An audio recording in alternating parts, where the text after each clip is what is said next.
OK, tiens, mardi, jour 2. On a une petite boîte on the side, mon ami Jerry, j'ai l'impression. Yes, parfait. Juste avant la boîte, on aura Régent Tremblay avec nous autres aussi. Puis, le dernier bout, j'ai pas trop compris. Mr. White n'est pas dans le coin, mais il va nous le dire tout à l'heure. Donc, ce sera le dernier bout de Radio Pirate Live pour aujourd'hui. Si vous voulez plus de stock, on a fait du stock aujourd'hui. On a fait du stock. Donc, si vous voulez plus de stock à vous mettre sous la dent, vous avez besoin de podcasts pour... C'est comme un genre de café dans votre journée. Vous voulez avoir plus de Radio Pirate. Eh bien, on a facilement 2h30, presque 3 heures de plus pour les membres Prime. Allez vous inscrire sur radiopirate.com.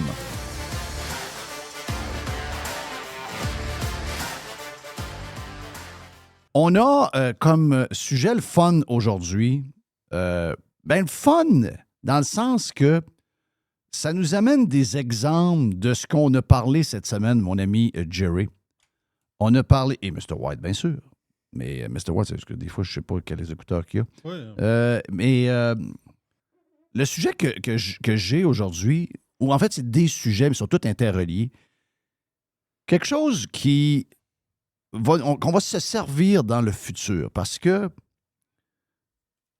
on se demande toujours quand il arrive une conjoncture parfaite, une genre de tempête parfaite, où on a l'impression de travailler de plus en plus fort, d'avoir les meilleures conditions qu'on n'a jamais eues, mais de plus en plus pauvres. Puis on se dit, mais comment ça se fait? Et comment ça se fait que tout ce qu'on a alentour de nous, malgré qu'on paye comme des salauds, comme des esclaves, il n'y a rien de douette alentour de nous autres. Tout ce qu'on a comme histoire, tout est croche. Tout est croche, tout est... Là, tu te dis, mais comment se fait-il que c'est de même? Et dans notre tête, on a l'impression que la vie arrive, on prend une décision sur quelque chose, puis qu'on aura la conséquence le lendemain en se réveillant. En politique, c'est jamais comme ça que ça marche. Un des exemples qu'on pourrait vous donner, c'est le logement. Comment se fait-il qu'on a un problème de logement comme ça au Québec, puis comment est-ce qu'on va se faire, à la grandeur du Canada, en fait, il y a toutes sortes de points. Mauvaise décision sur l'immigration, toute la gestion des permis puis des terres à développer, plus de terrain. Ça fait combien d'années que vous m'entendez dire hey, il n'y a plus de terrain, que je ridiculise cette affirmation-là qui a été racontée par un paquet de monde dans des villes. D'ailleurs, en passant, je lis encore des affaires sur mon coin natal. Donc, j'essaie de m'intéresser au petit journal local là-bas dans le coin où il y a un journal économique. Puis, ils ont eu une année record de construction de maisons. Okay? Contrairement au reste du Québec, le Saguenay est la seule région qui a augmenté son nombre de mises en chantier. Et dans l'article, les gars de construction, dont j'en connais, ils disent, là, on a un problème, par contre, parce qu'ils disent, les villes du Saguenay, la ville de Saguenay, qui est une grande ville, telle ville aussi, l'autre, telle autre ville là, telle autre ville là, on a un problème parce que là, ça va bien. Mais dans les prochaines années, on va avoir un problème parce qu'il n'y a plus de terrain. Pardon? C'est incroyable. Il n'y a plus de terrain où? Ouais, ils veulent plus qu'on développe là pour telle raison. Là, le réseau d'aqueduc n'est pas capable de fournir pour développer là. À l'autre place, c'est le réseau d'égouts, etc., etc. Donc, toutes des affaires mal planifiées, mal pensées, qui ne sont pas arrivées il y a 2 jours. Les conséquences que nous avons, c'est toutes des décisions empilées au cours des 5, 10, 15 dernières années. Si vous pensez que Trudeau, avec sa taxe sur le gain en capital, il est en train... lui, il vous vend qu'il est en train de déshabiller les riches pour enrichir les plus pauvres et les plus jeunes. La réalité, vous la connaissez, c'est que dans un monde où on a besoin d'appartements en ce moment, c'est qu'en ce moment, il n'y a personne qui veut investir. Il n'y a personne qui va mettre une scène dans des blocs appartements en sachant que Trudeau est rendu à 75 % d'imposition sur ton gain en capital et que si jamais il est reporté au pouvoir, ces gens-là vont le monter à 100 %. OK? Donc, il n'y a aucun incitatif pour des investisseurs à mettre de l'argent dans un bloc appartement pour fournir des appartements aux gens qui en ont besoin. Tu sais, c'est des décisions de cave de même. Mais qui va paraître dans 5 ans, dans 10 ans. Là. Cela va probablement paraître un peu plus vite parce qu'on est dans une crise déjà. Mais habituellement, ce sont toutes des affaires qui arrivent avec les années. Puis là, tu dis, ben oui, mais peut-être pas les pirates, mais les gens sont comme fiers de dire, moi, la politique, je m'intéresse pas à ça. Moi, la politique, je veux rien savoir. Dans mon char, j'écoute de la musique. C'est souvent les premiers qui braillent quand ils arrivent au gaz puis qui disent, ben voyons, sacrement, comment ça que je paye 1 litre de gaz 1,89? Mon frère reste à Winnipeg, il paye 1,32. Ben, et l'exemple que je veux vous donner, j'en ai plusieurs, OK? J'ai plusieurs, aujourd'hui seulement, qui, dans un cas, c'est voici la patente, voici ce qui arrive quand vous faites ce que vous avez fait. OK? Je prends le cas de la Côte-Nord. La Côte-Nord, ce matin, dans le journal, le blog étudiant de la presse. OK? La Côte-Nord a un gros problème. La Côte-Nord n'est pas capable de fournir pour soigner les gens. La Côte-Nord est une région, comme les autres régions du Québec, est une région vieillissante. Donc, il y a une pression sur le réseau pour les quelques hôpitaux qu'il y a là-bas. Et là, le gouvernement de la CAQ, avec Dubé. Les Top Gun. Les Top Gun. Les Top Gun. Et là, Dubé, lui, on s'en l'air, on l'a main. Donc, il est parti en guerre contre le privé. Qu'est-ce que c'est le privé dans ce cas-ci? C'est les agences de placement de ressources infirmiers et infirmières privées. Chaque région va se faire enlever le droit d'utiliser ces agences-là avec des dates différentes. La Côte-Nord sont dans les premiers à ne pas avoir droit d'aller recruter du personnel qu'ils ont besoin dans les hôpitaux, dans des agences de placement. Et qu'est-ce qui est arrivé? Dubé, lui, il a prévu une affaire. Il a dit, vous allez voir, les infirmiers et les infirmières vont revenir dans le réseau public. Alors que, quand il l'a annoncé, on avait plein de femmes infirmières qui disaient « Plus jamais m'aller travailler pour toi, plus jamais mon employeur sera le gouvernement du Québec puis toute la patente des hôpitaux. Je vais faire autre chose. » Ils vont s'en aller dans une résidence pour personnes âgées. Ils vont aller travailler pour une compagnie d'assurance. Ils vont aller travailler pour un médecin au privé. Ils vont aller travailler pour une compagnie quelque part qui a trop assez d'employés pour avoir un genre de département de santé avec une infirmière. Ils vont aller travailler dans une commission scolaire, mais ils n'iront plus aller. C'est exactement ce qui arrive. Il n'y a personne qui est engagé dans les agences privées qui va travailler à l'hôpital. Donc, qu'est-ce qui arrive? Ils ne sont pas capables de soigner le monde. Donc, les gens de Bécomo, ils vont être soignés à Québec, à Saguenay et dans certains cas, à Montréal. Ils vont déplacer 40 personnes. Oui, ça commence par ça. Mm-hmm. Donc, c'est quoi le lien avec ce que j'ai parlé en premier? Le lien est facile à faire. Je n'ai pas regardé toutes les dernières années, mais de connaissance, on connaît assez la Côte-Nord pour savoir pour qui ils ont voté dans les dernières années. On va faire un bilan bien vite. Bloc au fédéral, PQ depuis 40 ans au provincial. Oui, c'est ça. Puis depuis 6 ans, CAQ. Voilà. J'ai-tu besoin de rajouter quelque chose? Vous avez bien beau pleurnicher. Vous avez bien beau pleurnicher. Je sais que c'est pas les pirates qui braillent. Mais vous en connaissez des gens. Hey, c'est dégueulasse, puis le gouvernement nous laisse tomber. Ils vont être obligés d'aller se faire soigner ailleurs. Avez-vous fini de voter pour des fucking socialistes? C'est ça. Avez-vous fini? C'est ça que ça vous amène. C'est un désastre à la grandeur. C'est le chaos à la grandeur. C'est des dépenses et des dépenses et des dépenses et des dépenses. C'est des hauts fonctionnaires à 250 000 par année. Plein de monde qui ne fout rien. Mais vous n'avez pas de soins. C'est ça. Une urgence, il y a un genre de centre multiservice à Forestville. Puis quand tu as un problème, tu vas là. Les autres étaient ouverts 24 heures sur 24.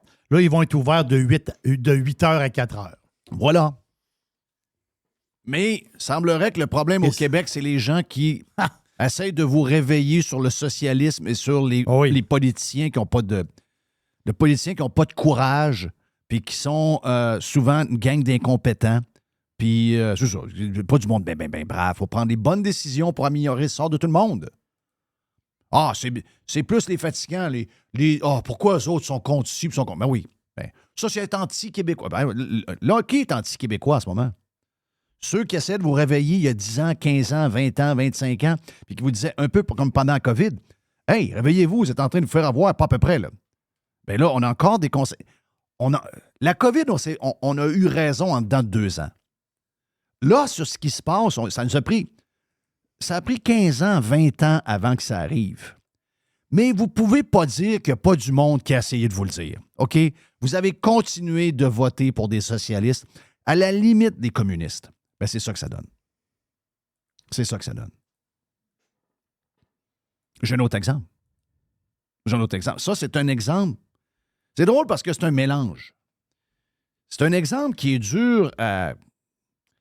c'est dur à comprendre que ça arrive en ce moment parce que moi, je rencontre des gens de construction. Bon, j'avoue que c'est peut-être pas des syndiqués, des genres de crinqués syndiqués, là. C'est peut-être souvent des boss ou encore des employés qui n'ont pas nécessairement un T-shirt de la FTQ Construction sur le dos, là, puis qu'ils voient que dans leurs collègues, il y en a plusieurs qui se pognent le beigne parce qu'ils sont syndiqués. Donc, on ne doit pas parler aux mêmes, mais ceux qui vont dans les réunions syndicales, ce sont les plus crinqués. Je pense, il faudrait que je trouve, ça c'est les métiers de l'acier local 711. Où c'est exactement, je ne le sais pas. Si jamais que tu es capable de me trouver ça. Je vais trouver ça. Mais voici sur TikTok une assemblée et je pense qu'il y a le ministre qui est là et qui a l'intention, OK? Parce que vous savez que la construction coûte très... Il y a toutes sortes de raisons que la construction coûte très cher, là. Il y a la rareté des terrains. Il y a toute la game je vous dirais, de toutes les barrières pour que ça finisse par avancer avec les villes, etc. Le ministère de l'Environnement qui embarque là-dedans dans plusieurs dossiers. Donc, il y a un paquet d'affaires. Mais une des choses qu'on sait pourquoi la construction au Québec est très, très, très, très dispendieuse pour une des places les plus pauvres en Amérique du Nord, c'est qu'on s'est donné une tonne de cartes de métiers, des cartes de compétences. Ça n'empêche pas les gens de bâtir des horreurs et de bâtir des immeubles dont l'eau rentre après 2 ans, là, parce qu'il n'y a pas d'inspection, ces chantiers.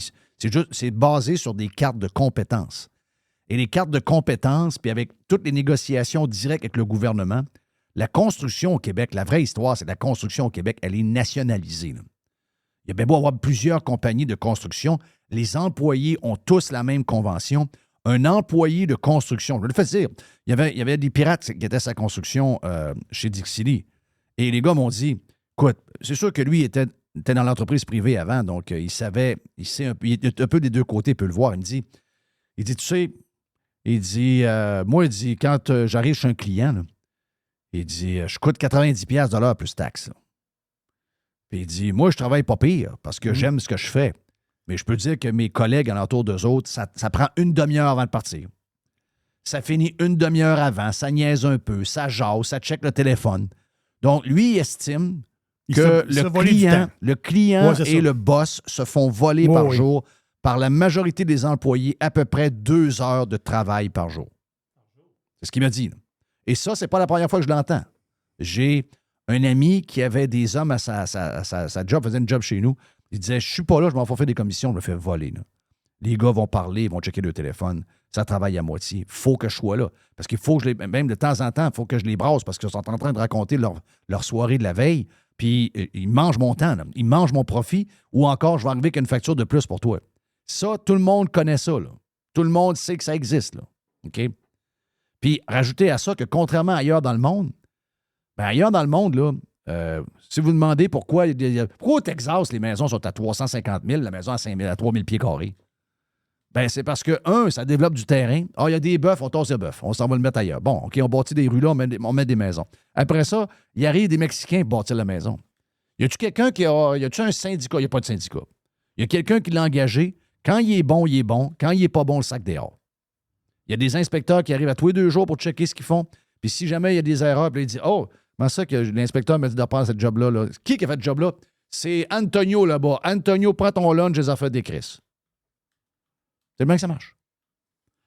Puis, je suis obligé de vous dire que la construction n'est pas de qualité bien différente. Oh, mais des histoires d'horreur de construction au Québec, là, on sait, là, il y en a une puis un autre. Parlez aux gens qui vivent dans les condos, là.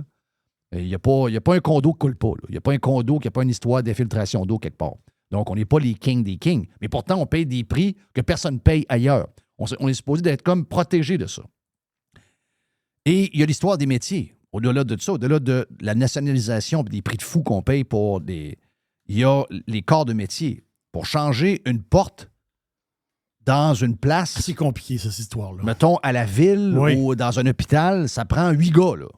J'exagère peut-être, mais ça en prend facilement 3-4.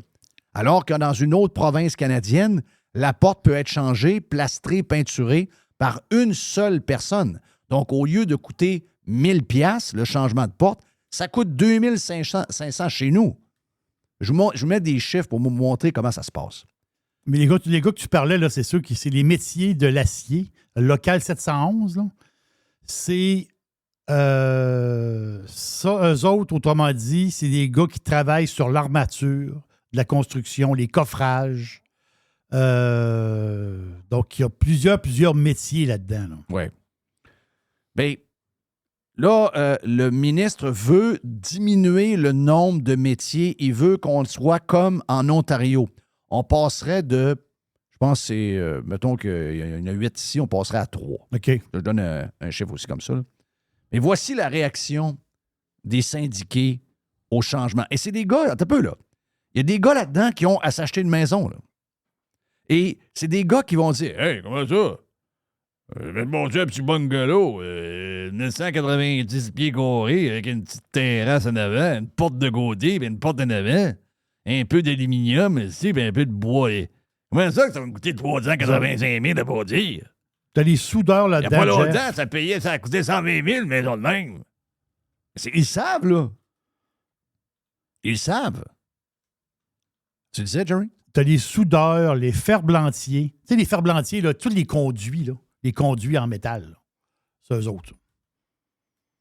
Le syndicat, le local 711, c'est 95 % du métier de l'acier, là. Donc, les autres, c'est le plus gros. Les autres, ils représentent 95 % des gars dans cette. Écoutons ce qu'il y avait à dire là. au ministre. Écoutons bien. OK, donc, ce qu'il y avait à dire au ministre.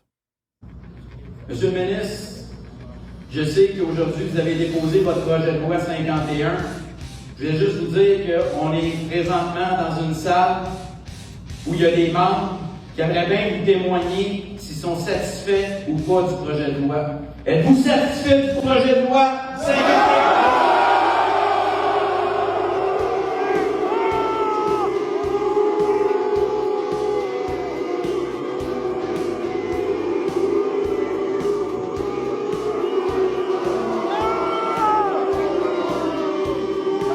Ce que je comprends pas là-dedans, c'est que je vois... quand le ministre n'est pas là. C'est un message qu'il envoie par vidéo au ministre. C'est ça. Et il y a plein de jeunes. Oui. Il y a plein de jeunes. Vous n'aurez jamais de maison. Vous n'aurez jamais de maison. Il y a des affaires qui se passent. Les prix de construction sont trop chers. Vous n'aurez jamais de maison. Vous allez avoir des appartements à 2200 $ par mois. Vous êtes touchés par ça. Quand je vous dis que quand on prend des décisions, il faut voir la big picture, puis il faut voir plus loin que le bout de notre nez, notre compte de banque. Oui, OK, supposons qu'ils vous les laissent tout ce que vous voulez garder vos acquis, hein, au syndicat. On garde nos acquis. Parfait. Le bungalow est rendu à 400 000. Es-tu plus riche? As-tu gagné quelque chose? Tu n'as pas gagné rien. Tu es pauvre comme job. Tu gagnes 100 $ de l'heure, tu n'es pas capable de t'acheter une maison. Et c'est ça. À un moment donné, là, il va falloir réfléchir. Il faut réfléchir quand on vote. Il faut réfléchir à ce qu'on dit, ce qu'on écrit, etc. Il y a des conséquences. Les conséquences, l'hôpital, la Bécomo, il n'y a plus de monde pour s'occuper des malades. Donc ça, c'est lié directement à des conséquences qui sont... Vous avez voté Bloc toute votre vie, vous avez voté pour des socialistes toute votre vie, bien, ça donne le système socialiste qui ne fonctionne pas. Vous êtes, les gens de Bécomo, responsables de ce qui vous arrive. Et les gars de construction, quand vous allez rentrer quelque part, vous allez vous dire « Ah oui, est-ce que je peux louer cet appartement-là? » Et que la personne vous dit « Ça va être 2200 $. » Il va dire « Christ, t'es donc bien crosseur, toi. » Ben, il dit « Comment je peux l'offrir autrement? Je viens de le bâtir, ça l'a coûté 500 000 la porte. Je ne peux pas te le faire à 1700 $. La construction n'est pas achetable. » Donc, voilà. Voilà. C'est ça, patente. Oui, Tiger, j'arrive. Tiger est prêt pour venir dans son petit lit. Mais il y en a un autre qui est prêt également à nous jaser. C'est le chum Régent qui est stand-by, je pense. Donc, Régent Tremblay va être nous autres dans les prochaines secondes. Vous êtes sur Radio Pirate. On vient. Online. Worldwide. Radiopirate.com. 3, 2, 1. Radiopirate.com. Régent Tremblay. Une grosse semaine, mon ami Régent? Ouais, la semaine passée, semaine un peu spéciale. Ouais. J'avais mon rendez-vous mercredi dernier, je dirais presque annuel, avec Alexandre Panton, Oui. le directeur général de BPM Sport. Fait qu'on avait rendez-vous au Leméac. Et avant d'aller le rencontrer, j'avais vécu une expérience assez extraordinaire. Je suis très fier de mon Québec. J'avais une prescription pour enlever les points de suture dans ma main. Tu sais que j'ai eu une opération. Oui. Je pense à toi à chaque fois que je prends mon téléphone. Donc. Ouais. Fait que, à 10 heures, j'avais la prescription. Je suis allé au CLSC à Sainte-Adèle. La jeune femme était là, une jeune femme, 22, 23 ans, gentille, avec beaucoup de plexiglas, du plastique. Encore? Bon, oui. OK, on est encore là. Mais puis, tu prends ton masque en rentrant. Mais je Ah, comprends pas la logique, là. Donc, je lui donne la prescription, puis le docteur m'avait dit, ça prend pas 10 minutes. C'est des points en U. C'est un artiste qui les a fait. Tu sais comment ils sont, les chirurgiens. Ils pensent qu'ils sont toujours les meilleures couturières du monde. Oui. Et donc... Finalement, c'est plus compliqué un peu. Non, mais il y avait... Ah oui, puis il y avait 2 infirmières juste à côté. C'était vide. C'est rare un CLSC qui est vide, mais c'était vide. Fait que, elle dit, bon, ben, elle dit, là, après pourtant, ils sont tout le temps dans le jus, pareil. Elle me donne un papier. Là, elle dit, vous allez appeler à ce numéro-là pour prendre un rendez-vous. Ben oui, mais j'ai dit, c'est que je fais ici d'abord. Ben oui. Elle dit, c'est de la procédure. La procédure de quoi? J'ai dit, puis là, j'ai demandé aux infirmières, poliment, j'ai dit, hey, êtes-vous très occupé, là? Ben là, elle dit, pour l'instant, c'est tranquille. Ben, il dit, 3 points de suture, ça vous prend combien de temps? Ben, 7-8 minutes. Bon, ben, il dit, vous n'êtes pas capable de me passer? J'ai ma carte, j'ai tout, j'ai la prescription. Non. C'est pas la procédure. Non. Oui. Fait que là, elle m'a donné un numéro de téléphone. J'ai retourné à la maison, là, j'ai appelé. Oh. Faites le 1, faites le 2, faites le 3. Oh, c'est incroyable. Et là, le message dit, on va vous rappeler. Ah bon. Fait que là, je descends mon lodge, je suis rendu à Saint-Jérôme, le téléphone sonne. Est-ce que je parle à le Régent Tremblay? J'ai dit oui. Elle dit, je me doutais bien que c'était vous. Fait que là, elle dit, c'est le centre de rendez-vous. OK. J'ai dit oui. Elle dit, c'est pour, j'ai dit, c'est un point de suture. Fait que là, elle me prend toutes les informations, où est-ce que je suis né, le nom de ma mère, etc. Tout est bien fait. Fait que là, elle dit, demain, dans la journée, ben, j'ai dit, moi, 10 heures, ben, parfait le matin. Ben, elle dit, non, elle dit, c'est un peu occupé, mais à 3 heures, je peux vous mettre là tout de suite. Ben, je dis, à 3 heures, aucun problème. Fait que, là, elle finit, elle dit, je peux-tu avoir votre numéro de téléphone? Ben oui, mais j'ai dit, vous m'appelez? Oui. Fait que là, le lendemain, je vais là. Fait que là, à 3 heures, ça prend 7-8 minutes. Je demande à l'infirmière, je dis, mais pourquoi que vous ne m'avez pas pris hier? Elle dit, M. Tremblay, si je vous avais pris, j'aurais eu un grief. Mais là, t'as peu. Es-tu retourné à la même place? Ben oui! Arrête. La même infirmière! Non. La même personne? La maison des fous d'Astérix. C'est la même infirmière que j'avais Bon, vue ok. qui avait un petit break tranquille, pas de monde. Non. Fait que là, elle Non. me dit, ouais, mais là, elle dit, c'est plus compliqué que c'était, là. Parce que là, elle dit, on marche par fax encore, hein? J'ai dit, oui. Elle Bon, dit, le l'autre affaire. fax du centre de données, il se connecte mal avec le fax de Sainte-Agathe. J'ai dit, ah ouais? Elle dit, oui. Elle dit, l'autre fois, j'ai préparé un transfert de patiente pour Sainte-Agathe, mais ça a pris 5 heures, finalement. Elle a attendu pendant 5 heures que le fax du centre de rendez-vous puisse se connecter avec le fax de Sainte-Agathe. Des Mais fax. là, elle dit, ça, c'est rien. Elle dit, l'autre fois, il y a un médecin qui a demandé un physiatre pour une fille de 17 ans. Fait qu'il y avait, ça a pris 5 mois. Fait que là, le temps il disait qu'il y avait une erreur dans une des lignes dans les 16 pages. Fait que, mais là, elle dit, le temps que ça rappelle, elle venait d'avoir 18. Fait que là, ça marchait plus. C'était un physiatre juvénile. Ça prenait un physiatre pour adulte. Fait que OK, parce qu'elle a changé de braquette d'âge. ça a pris 9 mois avec Ça la a trop pauvre pris de fille. temps. Pas de sens. Et voilà. Ça, c'est pour. Donc, c'est pour te dire que quand je suis arrivé avec M. Panton, j'étais content, j'avais mon rendez-vous. Ouais. Mais là, je suis assis. Il y a son cellulaire. Il dit, Jean, il dit, ça se peut que j'aille une coup de téléphone. Ça te dérange pas trop. J'ai dit, Joël Saputo, t'as-tu appelé? Et je ne rentrerai pas dans les détails, mais effectivement, il y a eu 2 gros coups de téléphone d'au moins 15 minutes parce que c'est ça. Entre la soupe et l'omelette, il y a eu 2 rendez-vous au téléphone. Il s'est levé de table avec politesse. Là. Mais, Tout pour en régler- disant que genre de joke poche, là. En plus, vieille joke qu'on entendait il y a 40 ans sur des histoires de fromage de pizzeria. Tu sais, c'est des jokes dépassés. Là. Oui, mais honnêtement, oui. C'est une joke qui est Honnêtement, dépassée. là. Mais je veux dire, souvent, les réactions des entreprises, puis c'est pas juste eux autres, là. C'est tout le monde maintenant. C'est à grandeur. C'est en Amérique du Nord, c'est dans tous les pays woke maintenant qu'on est devenu. Les réactions que ces gens-là posent sur un genre de cancellation font plus de dommages que l'erreur que elle-même. l'erreur elle-même. Oui.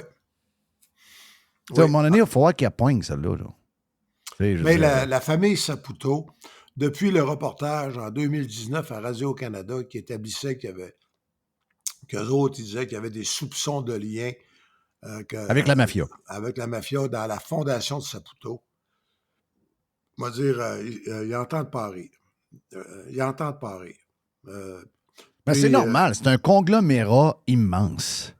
Donc, Tu sais, à un moment donné- Soit dit en passant, là, le chiffre d'affaires depuis 5 ans, depuis cette histoire-là. C'est quoi, c'est une couple de milliards? Oui, mais c'est sorti beaucoup du Québec et du Canada. Oui, je sais. Oh oui. Tu sais, je pense que Lino, le junior, je pense maintenant vit à Miami. Et l'expansion s'est prise aux États-Unis et non au Québec.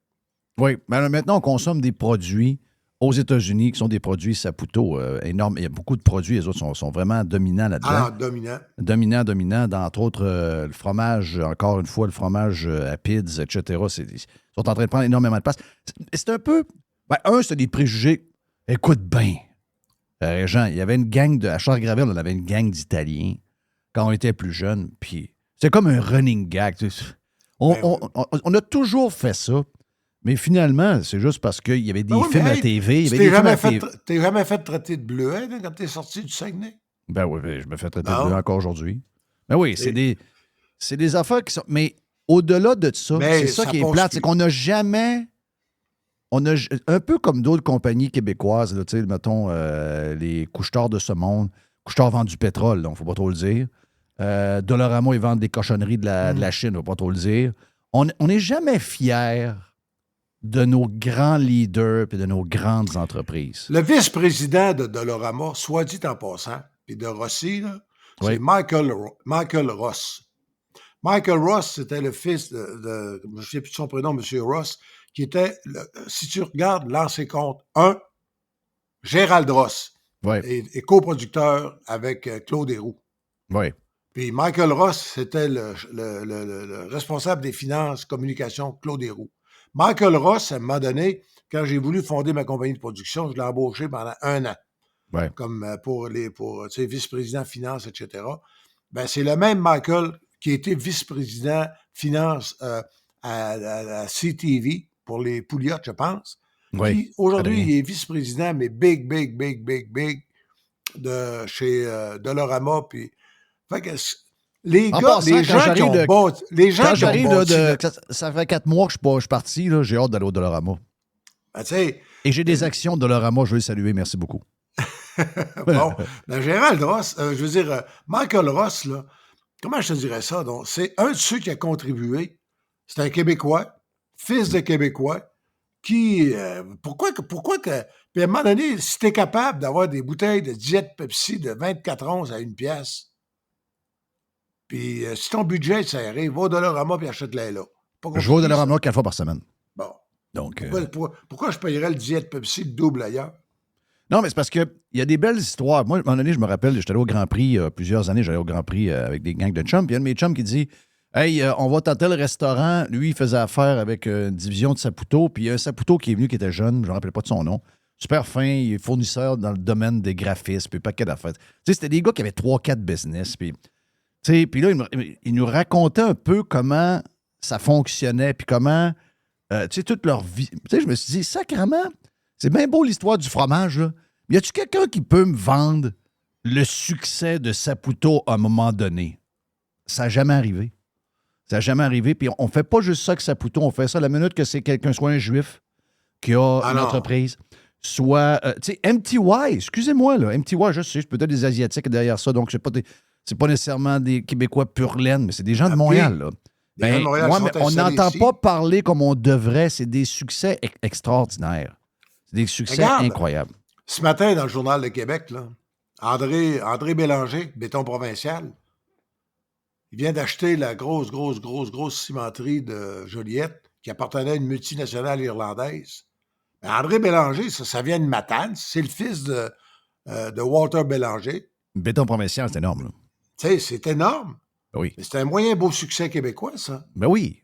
Puis c'est quoi? Ça a pris un ancien chroniqueur de boxe pour réaliser que Béton provincial mettait la main sur la grosse cimenterie de Joliette sans la caisse de dépôt, soit dit en passant. Oui. Mais sans investissement à Québec. Puis je reviens sur l'histoire. Je comprends que les Saputo sont fragiles, puis ils l'ont déjà démontré dans un reportage de Radio-Canada, mais c'est comme dans la culture populaire de lier les Italiens avec la mafia, puis les entreprises. Ah oui, les Juifs et l'argent. Puis les Juifs et l'argent. Il n'y a même pas de détails. Tu n'es pas capable de rien trouver sur le web qui prouve exactement il y a référence dans un procès de... Mais tu sais, je veux dire, c'est très vague. Moi, je pense que si tu vas t'asseoir avec eux autres, surtout si c'est ton partenaire, tu t'assois avec eux autres, tu gardes là. Il y en a un qui est en boule dans le coin, là, il file pas bien. Juste m'assurer que tout est beau. Puis moi, je pense qu'aujourd'hui, les gens sont capables de dealer de même.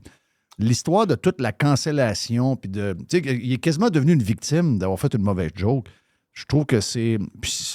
Mais entre toi et moi, sans que ce soit un secret d'État, samedi soir, Robert Rangel, le président d'RNC Média, a eu l'intelligence d'être invité dans la loge avec du président du CF Montréal, Gabriel Gervais.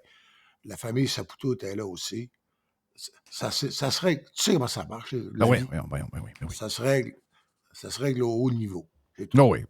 Bon. Pas un grand fan de Robert, mais je sais que Robert a ce genre de patente-là et est capable de faire une bonne job. C'est justement probablement dans quoi il est le meilleur. Donc, ça s'arrange de même. Mais c'est juste que ça a des répercussions. Moi, aujourd'hui, je suis indépendant.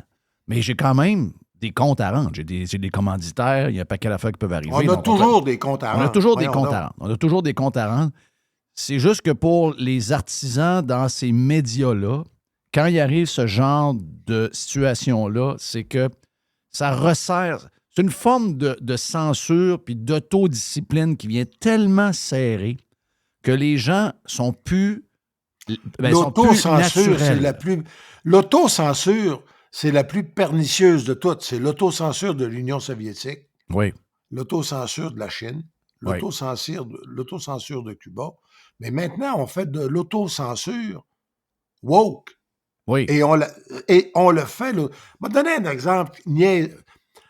Sais-tu quoi? je m'en voulais, puis en même temps, bon. Hier, j'ai écrit ma chronique, la chronique que tu as lue aujourd'hui. Et je dis, dans la chronique, tu sais, ça fait un shérif puis un goon de moins qui va avoir un job dans le hockey d'aujourd'hui. Mais t'as ça raison. donne la place. Mais t'as raison, il y a quelqu'un d'autre qui prend sa place, par exemple. Oui. C'est pas un joueur de hockey de moins. C'est ça. Mais à l'origine, dans le texte, j'avais écrit, ça fait un shérif puis un gorille de moins. C'était un gorille, gros bagarreur. Le mot était employé pendant. C'était un gorille. Nous autres, on avait Bérubé avec les Saguenayens dans le temps de Carbonneau, Oui. puis on l'appelait le gorille. Bon. Fait que là, puis j'envoie toujours mon texte, je l'envoie à Hugo Reich pour qu'il le mette en page, puis je l'envoie à Yves Bombardier, puis je l'envoie, puis Julie, automatique. Et à un moment donné, on soupait avec un producteur de documentaire hier à la maison, c'était sa fête, bon. Puis Julie arrive, elle revient dans le bureau, elle dit, Régent, hein? Elle dit, gorille, là, ça me fait peur.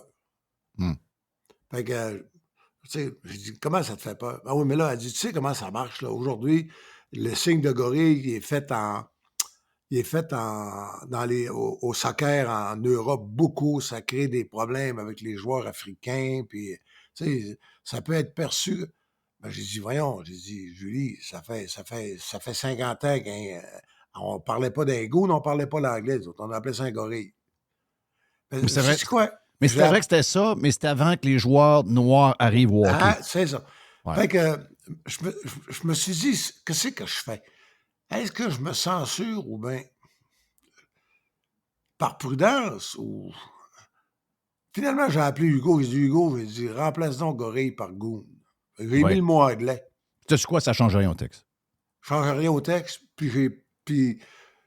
mais réalises-tu le degré de conscience? Ben oui. Ça n'a plus de bon sens. Ben, c'est ça que j'essaie de dire à beaucoup de monde qui ne comprennent pas dans quoi on est parce que c'est pas ce qu'ils font. Puis c'est parce que les gens doivent avoir le droit à l'erreur pour créer de grandes choses. Et on doit être capable de prendre le fait qu'il y a des gens qui vont faire des gaffes et des erreurs, comme ça a été fait dans le chose qu'on parle. Mais cette liberté-là va faire que dans 3 jours ou dans 3 mois, il va y avoir une création de quelque chose qu'on va se souvenir pour 25 ans. Si on est tous en train de douter puis qu'on est tous en train de trop réfléchir à ce qu'on dit parce qu'on a peur, il n'y a plus rien qui se crée. Il n'y a pas de spontanéité et il n'y a pas la liberté, j'oserais dire, artistique, littéraire. Voilà. Là, ça... Mais si j'avais employé un autre mot que shérif, si j'avais mis dompteur, par exemple. Oui. C'est toutes les affaires que tu dis que Pierre Foglia ne s'est jamais posé comme question. On trouve génial tous les textes de Foglia, puis je les lis moi, chaque jour. Ah, c'est drôle à mourir, sauf qu'il n'y en a pas un qui pourrait être publié aujourd'hui. Pas un! Je pense qu'il se ferait censurer. Hey. Puis d'après moi, mettons, toi, tu as évolué avec ça. Là, tu en parles. Il y a 25 ans, tu n'aurais pas aimé ça, qu'on te questionne sur ce mot-là. Tu aurais dit non, c'est le même, c'est le même. J'ai pas l'impression que Foglia aimerait ça beaucoup, là. Oh, je dirais un peu, si tu prends mon texte, je te le prends pas. Si tu es en train de me décolorer, tu vas avoir un texte lavé à l'eau de Javel, ça va être plate en plus, le texte les textes sont impeccables, d'une écriture raffinée, le mot qui est employé, c'est le mot qui s'apprend. Oui. Mais le mot d'aujourd'hui, sans farce, l'autre fois, je parlais avec Éric Lavallée. Notre maison est en vente, puis des fois, on peut entendre l'autoroute. Bon. Et Éric, il a dit spontanément, « Ah, mais j'ai au plus aller, il y a un malentendant qui va capoter. » Oui. J'ai dit, « Tu veux-tu dire un sou? » Oui. Un sou. Un sou. Un aveugle. Un aveugle. Oui. Oui. Non, c'est un non-voyant. Non, c'est un aveugle. C'est ça. Puis le chien noir à côté, c'est un chien d'aveugle. Et puis, es-tu en surpoids? Non, il est gros. Non, c'est juste un gros tas. Il y a des personnes de petite taille. Ben oui, c'est le vert. Little Beaver, c'est plus un nain? Non. En tout cas, on m'a dit une affaire. Je ne sais pas si tu as écouté le roast de Tom Brady. Il n'y avait pas grand censure là. Il m'a dit que Netflix, pour une compagnie supposément woke, ça a été... Brady a eu 25 millions pour ce roast-là. Des gens disent pourquoi Brady est allé 25 millions pour une soirée de 3 heures à se faire blaster. Mais il m'a dit qu'il y a des endroits où ce que, même si la société américaine est gangrénée par le wokisme, incluant Netflix, qui fait très attention, mais en tout cas, dans ce cas-ci, ça m'a fait du bien de voir que les humoristes et tout le monde qui ont écrit ces affaires-là pour les athlètes qui étaient là, ils ont eu une liberté totale. Netflix, ils ont trouvé le moyen de s'en sortir. Moi, quand j'ai suivi une série, à un moment donné, je me dis, coudonc, ça, c'est à Istanbul, ça. Et effectivement, c'est une série un peu à l'eau de rose, le turc. Puis, mais là, tu sais, quand ils passent des séries espagnoles, parce qu'il n'y a pas des machos en Espagne. Ben voyons. Puis, fait que en finalement, Italie? Netflix, le moyen qu'ils ont trouvé, eux autres, c'est qu'ils passent des séries espagnoles, italiennes, des séries turques. Ah, ben c'est pas nous autres, c'est la culture de là-bas. là-bas. C'est pas nous autres, ça, c'est ça. Ouais. C'est la culture de là-bas, oui. Ben, deuxième bout avec Reg, qui est toujours généreux de son temps. Il est comme sur ses textes dans BPM Sport. Il nous en donne plus que prévu. Donc, partie numéro 2 avec Régent après sur Radio Pirate Live. 100% Pirate Radio Pirate. RadioPirate.com. Jeff Fillion. OK, partie numéro 2. Régent Tremblay avec nous autres sur Radio Pirate. Mais tu liras aujourd'hui Joseph Facal, je trouve un texte extraordinaire. Tu sais, le prof de l'université... Ah, c'est le texte d'hier. C'est le texte d'hier. C'est le texte d'hier. Non, il était en ligne hier. Il est dans le journal de papier ce matin. Ah, OK. Hier, il était sur le 7 hier. Oui. Moi j'étais en retard d'une journée avec ça, moi. Oui. Et, tu sais, le gars, ça veut dire que tu as un prof. C'est quoi, docteur? C'est un docteur en biochimie? Ouais. Bravo, Patrick, bravo. C'est quoi son CV d'ailleurs? Il n'est pas spécialisé en patente de virus. Il me semble qu'il est en microbiologie, mais je vais aller voir. Là, tu me sortiras, là. Ah oui. Ouais. Mais lui, il est censuré. Il est congédié. Oui. Il y a un point que je ne suis pas d'accord avec Facal. Là. Facal, il dit il s'est trompé, les vaccins fonctionnent. Ah non. Ben là, ça fonctionne, mais moi, j'ai quand même eu la COVID 3 fois, là. Mais ça n'a pas fonctionné bien d'abord. Oui, ils vont dire que je suis pas mort. Ouais, mais ça, on ne sait pas si tu n'avais pas pris le vaccin, si tu n'avais pas été... D'après moi, tu n'es pas mort pareil. Tant qu'à ça, tu prends un non, mais ils nous avaient dit le vaccin. Le vaccin, ils nous avaient dit... Écoute, je me rappelle quand mes filles l'ont eu. Ah oui. Ils ont dit, bon, ben là, t'es réglé, tu pogneras plus la COVID. Pour toi, c'est fini. Puis, là, ça veut dire, si toi, tu l'as plus, tu peux pas donner à personne. Là, 3 mois plus tard... ouais, ben là, on peut la pogner puis on peut la donner. Bon, mais là, finalement, il ne fonctionne pas vraiment. D'ailleurs, là, l'efficacité absolue du vaccin, c'était la condition absolue pour pouvoir imposer un passeport. Oui, mais elle n'était pas là, cette condition-là. Parce que sans ça n'avait aucun sens. Ben non. Et d'ailleurs, ça n'avait aucun sens. Ben, la minute qu'ils ont vu que tu pouvais la pogner pareil et la donner pareil, toute la discussion sur le passeport vaccinal aurait dû arrêter sur le champ. Sur le champ, puis voyons donc. Les autres, ils continuaient. Si toi, tu es vacciné, ça veut dire que tu peux aller n'importe où. Bon, mais outre ce point-là de Facal, qui est bizarre, le reste, qu'un prof universitaire défende le principe, c'est très bon. Parce qu'il y en a beaucoup qui se ferment la boîte, là. Alors qu'à l'université, ça devait être l'endroit où tu peux dire au moins poser des questions. C'est à l'université que... Au contraire, on devrait le remercier. S'il pouvait se permettre de parler plus, le prof en question, c'est peut-être qu'il provoquerait que d'autres spécialistes diraient, ben, parfait, on va te la faire, la démonstration. Et peut-être qu'on aurait enfin un point de vue clair. Mais là, vas-tu me faire à quoi? On parle trop d'un consensus qui dit que le vaccin a fonctionné. Ben oui? Non. Moi, regarde, je ne suis pas scientifique, je peux te dire qu'il ne fonctionne pas. Là. Ben lui, j'ai pogné la COVID. Après le vaccin, j'ai pogné la COVID 2 fois. Là. C'est back-to-back quasiment. Lui, c'était un scientifique, il était docteur. Ben, il était toujours encore scientifique, là. Professeur au département de microbiologie, infectiologie et d'immunologie. Bon, voyons. Ça veut lui, dire... il a tout, là. Je lisais les commentaires. Ce prof-là, il n'a pas d'affaire à dire ça. Il ne connaît rien là-dedans. Il connaît rien là-dedans, pardon. Toi, tu connais rien. Ben oui, moi, je connais rien. Lui, il est pas mal là-dedans. Là. Mais moi, j'ai l'impression, puis je l'ai dit, je pense à Éric Duhem l'autre fois, j'ai l'impression que quand ils ont dit de se fermer à la boîte, il a continué pour une raison. Ils voulaient les amener au pied du mur. Et ils ont tombé dans le piège. Je pense que l'Université Laval va tellement se faire virer de bord devant, ça va être quoi? Au départ, c'est comme un genre de tribunal administratif, mais j'imagine, au lieu d'aller dans un tribunal cour civile ou quelque chose. Donc, mais le tribunal administratif, ils vont être obligés de le reprendre. Ils vont être obligés de le reprendre ou encore de payer un gros montant. Et à partir de là, il va créer un précédent, puis ça va redonner dans les universités toute liberté aux profs de dire ce qu'ils veulent. Pas juste les bonnes affaires de gauche, les bonnes affaires woke, l'autre bord aussi. Donc, d'après moi, il y a un bout de lui qui était conscient de ce qu'il faisait. Puis si jamais c'est le combat qu'il veut faire, gars, il y a tout mon... il va dire un gros pouce en l'air pour lui. Là. Lui, ça vaudrait la peine de faire un GoFundMe. Ben, mais hein. Mais, hey, puis en plus, c'était un des leurs. Hein. C'est un gars qui s'est présenté pour QS, comme qui voulait être député de Québec solidaire. Donc, c'est un de leurs gangs. Ben oui! C'est pas un méchant, en plus. C'est pas un méchant gars de droite, c'est un gars hyper à gauche de leur gang. C'est ça qui est le plus drôle. Non, regarde, tu sais. Hey, je reviens sur ton article de ce matin. Sur les goûts très bons, d'ailleurs. J'ai aimé que tu me racontes que Gilbert Delorme n'aime pas Ketchuk. C'est mon joueur préféré, moi. Donc, mais Gilbert, je ne crois pas zéro. Là. Gilbert, il est DG. La première affaire qu'il veut, c'est aller chercher un gars de même dans son club. Là. Écoute, d'ailleurs, je n'ai pas écrit, mais si tu penses que je l'ai demandé, Gilbert le prendrait dessus. Ben voyons. Il dit Chris, oui, mais. Maudite face à claque. T'as une face à claque. Ah, mais c'est vrai qu'il y a une face à claque.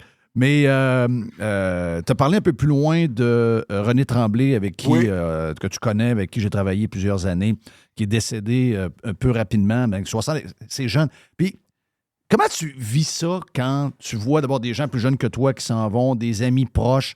Comment on vit ça en vieillissant, les gens autour de nous qui s'en vont?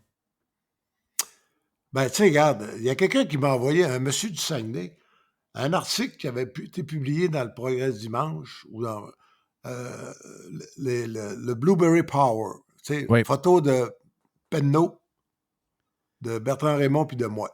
Je me rappelle très bien. Bon. Je me rappelle comme si c'était hier. Là, je me rappelle de cet article-là, pas à peu près, pas vrai, là. Oui. Ben, il reste Bertrand puis moi. Oui. Dans la gang, l'autre gang de Bleuet, Jean Pagé est parti. Oui. Albert Ladouceur, c'était pas un Bleuet, mais c'était quasiment tout comme. Albert Ladouceur est parti. Mm-hmm. Claude? Claude Bédard est parti. Claude Kenville se bat avec un cancer, ça fait des années. Et, je vais dire, il en reste... Si la rareté donne de la valeur, je vais dire de quoi il va valoir cher dans une couple d'années. Ouais. Oh oui. Mais ce que ça fait, c'est... Ouais, ça brasse quoi en toi? Ça brasse-tu de la nostalgie? Ça brasse-tu des belles mémoires? Qu'est-ce que ça brasse? Non, le privilège. Le privilège? OK, t'es juste content d'être les là. gens ne peuvent pas comprendre. Tu dis, les gens, voyons donc. Réalises-tu? Toi, tu réalises, puis Mr. White ne peut pas réaliser ça, lui, là, puis Jerry encore bien moins. Il a mal servi les Stachny, ça te donne-tu une idée? Ben oui. Impoli. À peine. On l'a ouvert le restaurant pour eux autres. Ils ont été très bien servis. Mais ce que je veux dire, c'est, tu sais quoi, 5 chroniques par semaine, puis là, c'est plus des... Je savais que je tomberais dans le piège, tu sais. Au début, je m'en bouffais 300 ça là, mots. d'un matin, là, quoi, 600 mots, 700 mots facile? Non, 912 mots. Oh! mais c'est de l'ouvrage. Ben puis, tu sais, comme tu sais, regarde, avant d'écrire... Tu sais, je fais toujours les vérifications pour essayer d'informer les gens correctement. Mais le monde qui dit pourquoi tu continues, les gens? Ben, je dis, pourquoi je continue? C'est un privilège juste d'être en vie, on va tous s'entendre, dépasser. L'espérance de vie, quand moi j'étais petit garçon, c'était 63 ans. Ben oui. C'est ça. À la petite école, là, je pouvais espérer vivre jusqu'à 63. Fait que, d'abord, c'est un privilège. Le privilège, c'est d'être en santé. C'est sérieux, là. J'ai vraiment... Mais ça veut rien dire. C'est comme... Dans 3 mois, je peux avoir un cancer, c'est fini. Mm-hmm. Mais ça, c'est le bout de la merde. C'est le téléphone maison qui sonne une fois par année, c'est là qu'il sonne. C'est bizarre, hein? C'est bizarre, mais c'est parce que tu as fermé ton cellulaire. Voilà. Il y a quelqu'un qui dit Reg a fermé son cellulaire, donc je vais l'essayer son téléphone à la maison. Ça t'apprendra. Ça veut dire que je peux jamais gagner. Non, tu peux pas te cacher. Mais pour finir ça, c'est vraiment un sentiment profond de privilège. Ça, honnêtement, là, puis c'est pas c'est pas pour faire broyer le monde, là, mais c'est un privilège. Tu sais, puis c'est un privilège, là, regarde. M'a donné l'exemple. Mardi prochain, on mange avec Jean-Marc Saint-Pierre, tu sais, le producteur de How It's Made, Oui. dans 150 pays, parce que il veut faire une donation à l'Institut de cardiologie. Tu sais, c'est une niaiserie. Jean-Marc a fait de l'arythmie en Floride, puis il était inquiet. Je disais, un peu, Peter Guéros, mon ami, c'est lui qui est le grand boss de l'arythmie à l'Institut de cardiologie. C'est lui qui jouait le rôle muet d'un infirmier quand Marina Orsini meurt d'une crise d'arythmie. Il était sur le plateau ce samedi-là. Fait que, l'Italien, là, qui a des lunettes, là, c'est Peter Guerra. Fait que, puis c'est un fan de Marina Orsini, c'est un Italien. Fait que, y a pas je pense pas qu'il y ait de lien avec personne de lui. On peut faire des farces. Attention. Tu sais, pour faire une donation, tu réalises-tu comment c'est compliqué? Ça fait 1 an que Jean-Marc Saint-Pierre essaye de donner 200 000 Ben oui. à l'Institut de cardiologie. Fait que là, on a organisé un souper, il va pouvoir faire le... Tiens, vous le Tiens, pas le chèque. Bon. Pas le chèque, c'est toi. Fait que, tu sais, envoie-le à la fondation, passe-le comme tu pourras, mais on peut-tu régler ça sans paperasse? Voilà. Mais, donc, après ça, mercredi, je pars à Shawinigan parce que Christian Mbili, samedi, je vais être là pour la conférence de presse à midi, les chums de Shawinigan, la vigueur des cataractes de Shawinigan, puis toute sa gang-là. Puis, je vais aller manger chez Mamie, le Smoke Meat, la place où Céline Dion disait que c'était meilleur que Schwartz à Montréal. Fait que ça veut dire 4 jours à Shawinigan. Parler de boxe, puis le gala, c'est samedi soir. On revient, puis mardi matin, on part pour New York, on va à l'Opéra, au Metropolitan Opera, on va penser à Jerry. Oui. Hey, Nessun. Profites-en pour nous. Après ça, on revient, il y a le gala de boxe le 6 de juin. Puis, on part le 19 pour la Floride parce que Steve Claggett se bat en finale en championnat du monde à Miami le 29 juin.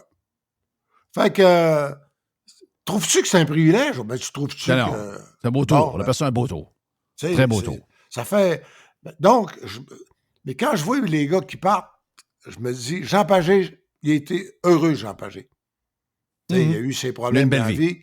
Mais il a vécu en tabarouette. Puis il a passé les 6 derniers mois de sa vie, Jean, à tout bout de champ, il regardait un documentaire sur un tel Olympique. Ah! C'est moi qui faisais l'athlétisme, ces jeux-là. Sochi, c'est moi qui faisais l'Anchorman. Ou, tu sais, je te donne ça au hasard. Ouais. Mais, tu sais, Jean, à la soirée du hockey, il a fait des entrevues avec Robitaille, avec Mario Lemieux, avec Guy Lafleur. Quand Guy Lafleur est parti à 72 ans, tu ne penses pas que j'ai pas trouvé ça de bonheur, moi, Guy Lafleur? Mais en. Tu sais, fait que moi, ce que je me dis, le 24 de août, l'hôtel est réservé. Le Graceland Hotel, en face de Graceland, sur Elvis Presley Boulevard. On part en moto le lundi, je pense. On couche dans le coin de Buffalo, à Columbus, 2 soirs à Nashville, avec Zach, qui va connaître c'est quoi la capitale du western, la capitale du blues, 2 soirs à Memphis, 1 soir à Nouvelle-Orléans, la capitale du jazz. Wow. Après ça, on file en moto jusqu'en Floride.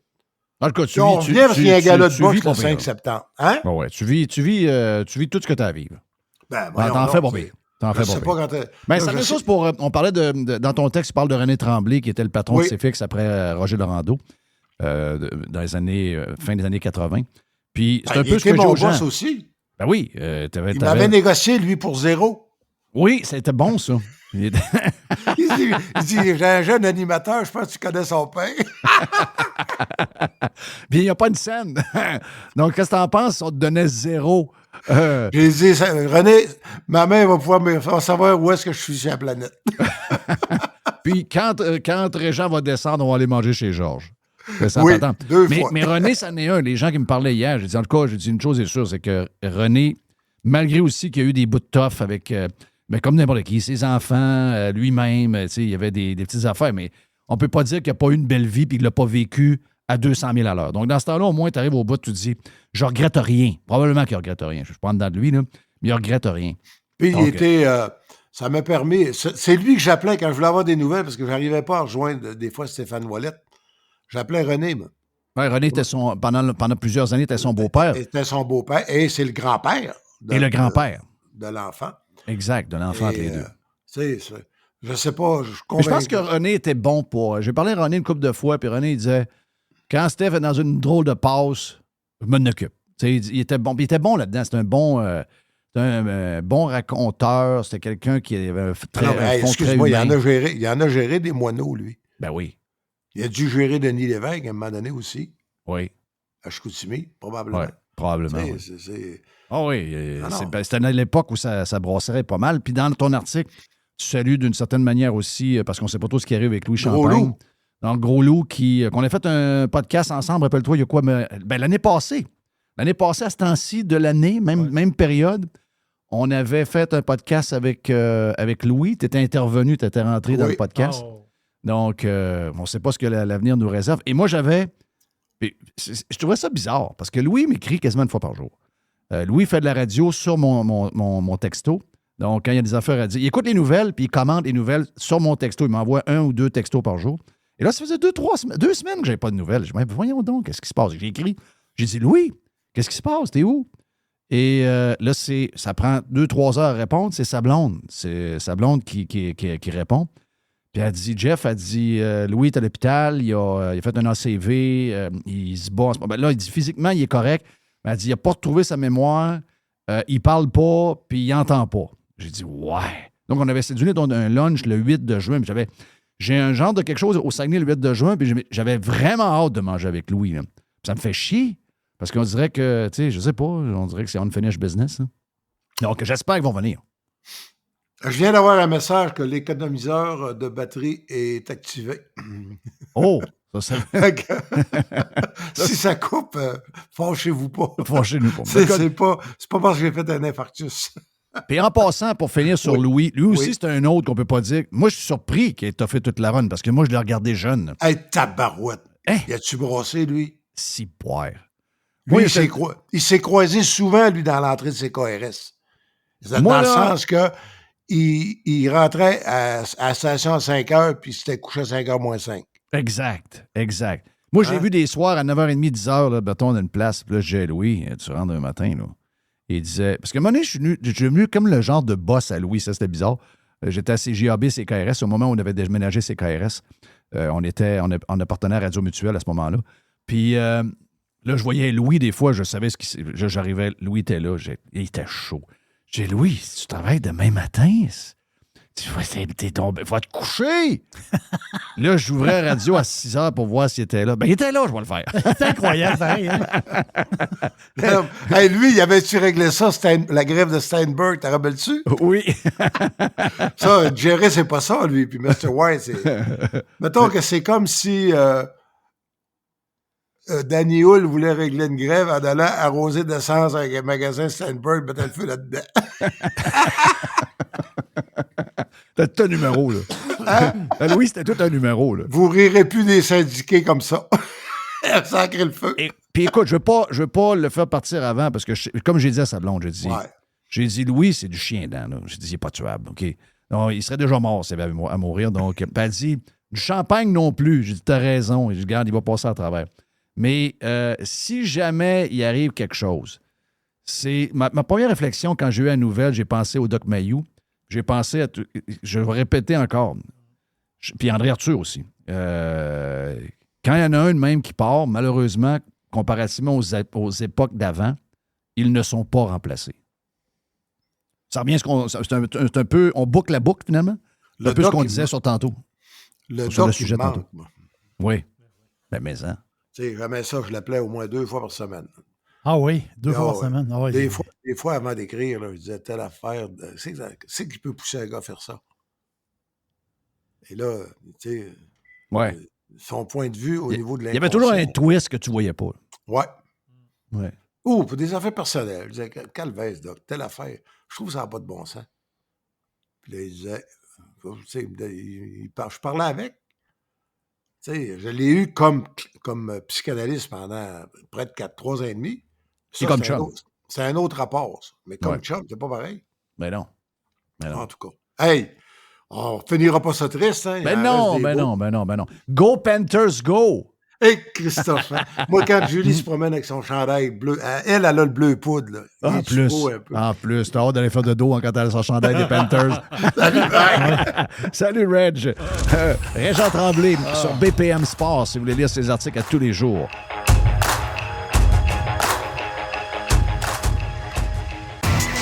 Juste du bon stock.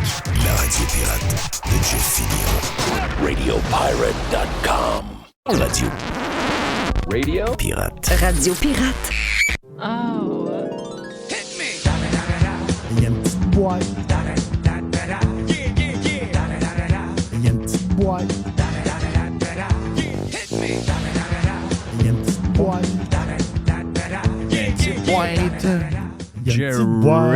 Jerry. Qu'est-ce qu'il y a dans la petite boîte? Une petite boîte. Il y a une affaire drôle dans la boîte. Ben, drôle. Tu sais, José Legault, là. Oui. Elle a un petit côté un peu humoriste, moi, je trouve. Tu la trouves drôle? Oui, moi, je la trouve drôle. Moi, je la trouve drôle, José Legault. Là, elle trouve que...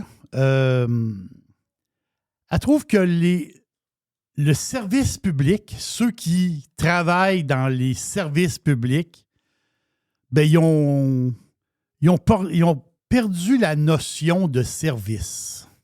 C'est quand tu travailles au gouvernement, donc, parce qu'elle est scandalisée de voir que le doyen de l'UQAM gagne 250 000. Après ça, l'autre, le numéro 1 à l'Université de Montréal, gagne 455 000. Le Top Gun, c'est payé 500 000 par année. Après ça, la gang de la caisse de dépôt, là, avec des salaires tout à fait incroyables. Puis là, elle dit, José, elle est là, elle dit, Caroline a dit, c'est vraiment, vraiment des gros salaires. José, ça peut, là. José. Dans un pays communiste, José, c'est le public qui est au service. C'est pas le monde en haut qui nous sert. Dans un pays communiste, c'est le public qui est au service. Dans une place normale, des mandarins. Des places normales, les mandarins sont nos employés, ils sont à notre service. Mais dans le modèle qu'on s'est donné, et c'est le modèle de José Legault en passant. Voilà, José, c'est ton modèle. C'est le modèle de Richard Martineau qui disait, coudonc, tout le monde travaille pour le gouvernement, incluant toi, Martineau. En passant, tu travailles pour le gouvernement, pas juste parce que tu es backé pendant 2 ans et demi de temps pendant la COVID, mais aussi parce que tu es payé en partie par le gouvernement dans ta paye. Donc oui, toi aussi, tu travailles pour le gouvernement. Oui, tout le monde travaille pour le gouvernement. Même les entreprises privées qui sont supposément toutes privées travaillent à 100%. Les entreprises de construction, la construction est nationalisée, je le disais tantôt. C'est quasiment indirectement du gouvernement. Mais tu as raison, c'est ça qui se passe. Puis ça, le monde, il faut qu'il soit conscient de ça. C'est ton système, José. C'est ton système. Yes. Ton système, c'est un système borderline communiste. C'est un système communiste. C'est le public qui est au service des mandarins. C'est ça, ton système. Là, tu es surpris. Là, tu te dis, ah ouais, c'est quand même du monde qui se donne... Bon, mais c'était comme ça, là. Des années 60, là, en URSS, là, ceux qui étaient en haut, ils gagnaient très, très bien leur vie. Ceux qui vont en vacances à Moscou, il y a un tour qui existe pour visiter les châteaux autour de la ville. Qui habitait les châteaux? Ben, c'était les mandarins de l'État. Puis la pauvrasse, ils faisaient la queue pour avoir un pain. Ben, c'est ça. José, on dirait qu'elle réfléchit à ça. Là. Tabarouette. Elle a un petit côté, elle a un petit côté humoriste. Hey, regarde, on va juste vous montrer 2 manières de voir une place. Vous savez que Ron DeSantis va avoir fini son 2 mandats comme gouverneur de l'État de la Floride, qui est un État complètement à l'inverse de nous. Hein, pas juste pour la température, mais au niveau de la vision de l'État. Voilà. Oh, DeSantis empêche les ballons des fêtes d'être lancés. Comment vont réagir les pirates? Tu caves. Moi, c'est qu'on est entouré de caves de même. Là. On mérite une gauche plus brillante que ça, quand même. Voilà. On mérite une gauche. Donc, qu'est-ce qui arrive? Nous autres, pendant qu'on élit, on va élire des Valérie Plante, on va élire PSPP, toutes des estis de gauchistes qui vont engager des Top Guns à 500 000 de plus en plus. Eh bien, Ron DeSantis va finir sa carrière de gouverneur parce que c'est 2 mandats maximum. Et il risque de se ramasser au fédéral, donc à Washington. Qui serait, d'après les sondages, la top candidate pour être gouverneur de l'État de la Floride à partir de 2026? Casey DeSantis. T'es pas sérieux. Oui. Arrête. Oui. À fond l'écran, Casey. Casey DeSantis Wow. serait, d'après les sondages chez elle, là, lui, il dit non. Elle est la chief advisor de son mari. Oh, ouais. Donc, c'est pas juste une parure, là. Elle est impliquée dans le day-to-day. Donc, pendant qu'il y a du monde qui flirte avec le communisme à longueur de journée, il y a des endroits où on fait les affaires dans le sens du monde. Qu'est-ce qu'on a d'autre dans la boîte, Jerry? L'adresse, c'est le 12 rue Saint-Louis à Québec. La rue Saint-Louis à Québec se fait magnifique rue. C'est la rue qui descend, justement, vers le château Frontenac. Donc, moi, à chaque fois que je descends la rue Saint-Louis, je suis toujours émerveillé. J'adore la rue Saint-Louis quand tu t'en vas vers le château parce qu'il y a un genre de petit faux plat descendant. Puis, c'est beau. C'est ça, Québec. C'est le vieux Québec. Mais là, à côté, il y a le restaurant. Quand vous descendez vers le château, il y a le restaurant Continental qui est là. Et à côté, sur le Continental, il y a une super belle bâtisse. Très, très belle bâtisse. On est quoi? On est à peine 100 mètres de l'entrée du château Frontenac. Là. On est juste à côté. Là. Mais cette belle bâtisse-là, c'est l'édifice du ministère des Finances. C'est là, le ministre des Finances, c'est là qu'il va s'asseoir de temps en temps. Là. Je ne sais pas s'il y a encore beaucoup de monde. L'affaire, c'est que en 2020, quand est arrivé l'histoire de COVID, là, pas tant de choses, ils ont dit, vu que les bâtisses sont vides, on va en profiter pour faire des rénovations. Puisqu'il n'y a plus personne dans la place. Fait que, je ne sais pas s'il y a encore du monde, mais on va en profiter pour faire des rénos en 2020. Donc, il y avait un genre de plan pour rénover. Parce qu'ils l'ont fait à l'Assemblée nationale aussi. Ils ont rénové le restaurant là, parlementaire. Puis ils ont décidé de faire des rénovations. Des prix de fou, là. Là, l'histoire, c'est que le budget... non, le budget... Il n'y a plus rien qui tient, mon ami. Non, Jeff, on est rendu... Jeff. Les prix déjà soufflés au départ finissent au double. C'est ça. Au départ, tout le temps. Au départ, c'est archi-ballonné. Oui. Puis imagine-toi avec le temps. Fait que là, on s'en va, on part à 152 millions. T'as peu, là. Mais moi, ce que je comprends pas, 152 millions. Ben, voyons donc. 152 millions en 2020. Là, tu dis, qu'est-ce qu'ils peuvent bien faire pour 152 millions? T'es-tu en train de me dire qu'un petit édifice gros comme un rien, qui est patrimonial, va coûter plus cher que le centre Vidéotron à bâtir? Mais là, en 2022, ils ont dit, ouais, là, ça ne sera pas 152, ça va être 188. OK. Là, tu dis, OK, ouais, il y a un genre de 30. À 152, c'est déjà un vol terrible. C'est C'est un vol à ciel ouvert. Il y a plein de bandits qui... Puis la question qu'on peut se poser aussi, c'est que est-ce qu'il va y avoir du monde dans la bâtisse, là? Oui. Plus tard. Là. Oui. Ça, c'est une question qui se Ils pose. sont en télétravail, là. Oui, parce que si tu dis, on va se remboursser... Je sais pas, mettons qu'il y avait 100 personnes, puis on se rembourse 15. Bien, 15, là, on va vous mettre sur le bord des toilettes dans le Parlement. Là. Il y a un local, là, puis on va vous mettre des tables, là, vous allez vous asseoir là, parce que là, Chris, un instant, là, vous êtes 15. Là. Tu vas voir... à un moment donné, il faut que tu checkes aussi. Tu sais, le pied carré, ça coûte cher. Mais t'imagines-tu que le centre Vidéotron a coûté 375 millions, puis le prix final que tu vas me donner est proche de ça? Mais le prix final, ça va être 340. Ça n'a aucun sens. Non, attends. 340. Attends un peu. Là, ça va, à place d'être fini en 2025, ça va être fini en 2027. On s'en reparle en 2027. Ça va coûter plus cher que le centre vidéo. C'est clair. Mais non, ça a 340 millions quoi? dans bâtisse en biais là, qu'on voit là, à côté du Continental. Il y a juste nous autres puis les pirates que ça fâche. Oh. Bon, Christophe. Mettons que la bâtisse est à vendre. On suppose que la bâtisse est à vendre. On suppose. Je comprends que c'est une bâtisse historique. Là. Mettons qu'elle est à vendre. Elle vaut combien, cette bâtisse-là? On n'aura pas ça 1 milliard. Non, Ben non, on ne voit rien, nous. Ben là, c'est ça. Tu dis, ça vaut, je sais pas.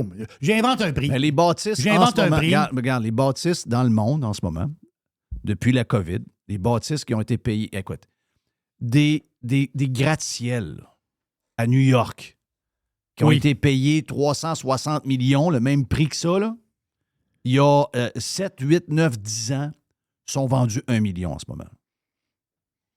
Comment? Les fonds sont vendus 1 million. Les bâtisses de 150, Ils veulent plus 200, avoir ses bras. 300. Les fonds de pension, les liquides à 1 pièce. Ils veulent plus les avoir. Il veut plus avoir ses bras. Ils sont prêts à prendre le hit, ils sont prêts à prendre le writing off dans le livre. Ils veulent plus rien savoir. Ça vaut à rien. C'est des hosties de bandits, Jerry. Mais le monde n'est pas encore là. Le monde n'est pas encore là. Les Québécois voient cette nouvelle-là, puis ils font rien.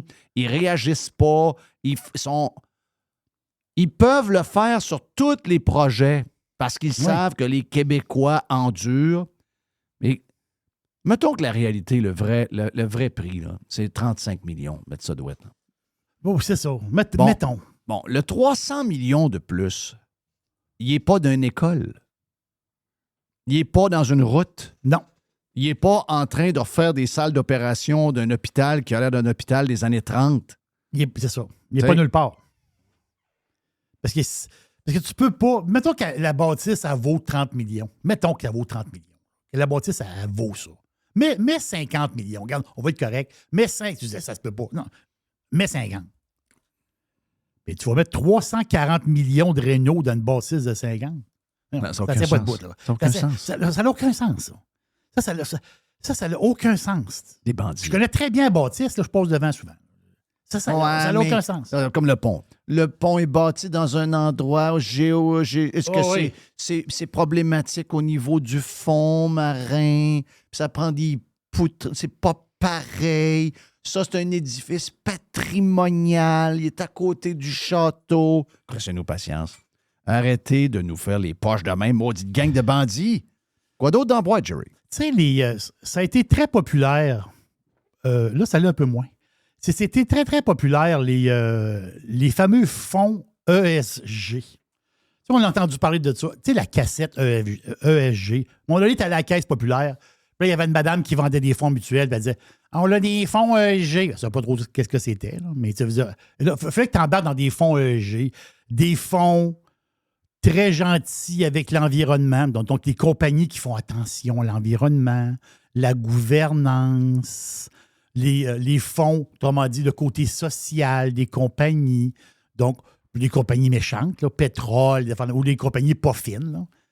Eux autres sont enlevés de ces fonds-là et c'est des nouveaux fonds gentils. Mais là, on apprend une affaire spéciale. On apprend que l'an passé, il y a eu 36 fonds, parce que c'est des gros fonds mutuels, là. Il y a 36 fonds ESG qui ont été liquidés. Donc, dans le sens que le fonds, l'argent, ils l'ont mis ailleurs. Ils l'ont mis dans un autre fonds. Ils ont fermé des fonds. 36 l'année passée, 26 à date cette année. Et là, on apprend que c'est 4,6 milliards de dollars de cash qui sont sortis de ces fonds-là. Je m'excuse, là. Quand tu es allé voir la personne qui place ton argent, puis cette personne-là t'a quasiment tordu le bras pour embarquer dans des fonds ESG, ou toi, tu t'en es fait...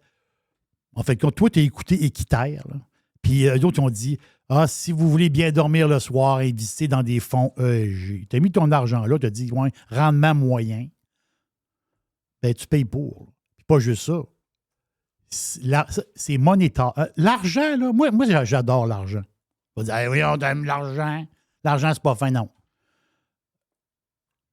L'argent est intelligente. Tu mets ton argent quelque part, puis c'est de la merde. Tu te prends ton argent, tu le mets ailleurs. Où est-ce que c'est de la merde? L'argent s'en va. Les fonds ESG, présentement, ils se dégraissent. Ils se dégraissent tellement, ça coûte milliards. Pas juste ça. il y a des fonds qui disparaissent. Ils les enlèvent. Ils les suppriment. Ils les liquident. Terminé. C'est tout... Attends un peu. C'est tout un nouveau... c'est toute une nouvelle manière de penser. Donc, quand vous allez à la caisse pop ou à la banque, puis il y a un monsieur et une madame avec la petite cravate ou le petit tailleur, il va dire « Ah, on a des nouveaux fonds, on a un fonds ESG. » Je dis « Non, non. Moi, j'en vais pas les. Ah oui, mais c'est des nouvelles façons d'investir. » Tu dis « Non, parce que le monde décalisse des fonds ESG présentement. » Oui, Steph? Non. Très populaire auprès des planificatrices financières. Oh, OK. Oui, je comprends. Je comprends très, très bien. Fait que si tu dis que quoi, c'est 80-85% des femmes sont de gauche, 80% sont communistes. sont communistes, Oui. ça va avec là-dedans. Ça avec va, l'environnement, ça ça embarque dans le même paquet. Ça va avec ça. Hey, Ford, Jeff. C'est Ford perd 100 000 $ à chaque fois qu'il La vend. patente de la Palestine, c'est rien que des filles.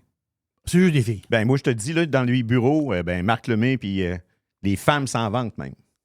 Sans vente. Oui. Ils se vantent qu'ils vendent ces fonds-là.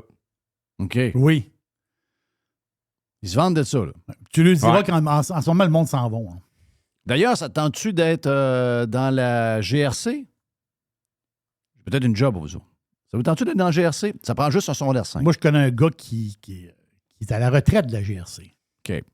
Mais là, si vous voulez être dans la GRC, ça vous prend juste un secondaire 5. Il y a une condition, par contre.